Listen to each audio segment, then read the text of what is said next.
એક નહીં ત્રણ વરસાદી સિસ્ટમ ગુજરાતમાં તાંડવ કરશે. આ વિસ્તારોમાં પૂર જેવી સ્થિતિ ઊભી થવાની અંબાલાલની આગાહી. ગુજરાતમાં હાલ વરસાદી માહોલ છવાયો છે. રાજ્યમાં ચોમાસું શરૂ થતાની સાથે જ મેઘમહેર જોવા મળી રહી છે. ત્યારે હવામાન વિભાગ દ્વારા અતિભારે વરસાદની આગાહી કરવામાં આવી છે. રાજ્યમાં આગામી 7 દિવસ સુધી ભારેથી અતિભારે વરસાદની આગાહી કરી છે. જેમાં દેવભૂમિ, દ્વારકા, ભાવનગર અને સુરતમાં વરસાદનું રેડ એલર્ટ જાહેર કરાયું છે.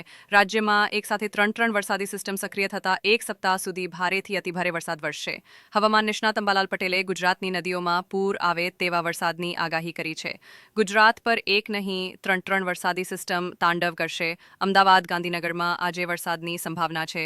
મધ્ય ગુજરાતના કેટલાક ભાગોમાં ભારે વરસાદની સંભાવના છે, તો દક્ષિણ ગુજરાત અને દક્ષિણ સૌરાષ્ટ્રમાં પણ ભારે વરસાદની સંભાવના છે.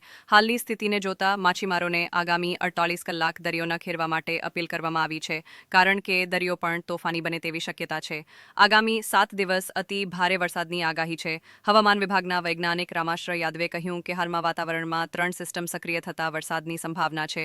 ઉત્તર, મધ્ય અને દક્ષિણ ગુજરાતમાં આગામી 3 દિવસ અત્યંત ભારે વરસાદ છે. સૌરાષ્ટ્રમાં આગામી 48 કલાક અત્યંત ભારે વરસાદની સંભાવના છે. તેથી આગામી 5 દિવસ તેમણે કહ્યું કે 24 જુલાઈથી 30 જુલાઈ દરમિયાન પણ રાજ્યના ઘણા ભાગોમાં વરસાદ આવશે.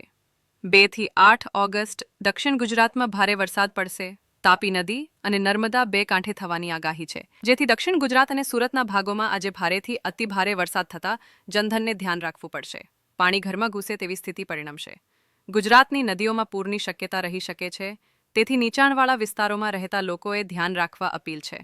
જ્યારે કચ્છ, સાબરકાંઠા, અરવલ્લી, પંચમહાલ, દાહોદ, છોટાઉદેપુર, વડોદરા, નર્મદા, ભરૂચ, તાપી, ડાંગ, નવસારી, વલસાડ, દમણ, દાદરા અને નગર હવેલી, જામનગર, પોરબંદર, જૂનાગઢ, ગીર સોમનાથ, અમરેલી અને રાજકોટ ઓરેન્જ એલર્ટ જાહેર કરાયું છે. તેમજ મોરબી, સુરેન્દ્રનગર, બોટાદ, અમદાવાદ, પાટણ, મહેસાણા, ખેડા અને આણંદ વરસાદનું યલો એલર્ટ અપાયું છે. સરહદ ન્યૂઝની સાથે રમેશ ગિરી ગોસ્વામી, બનાસકાંઠા.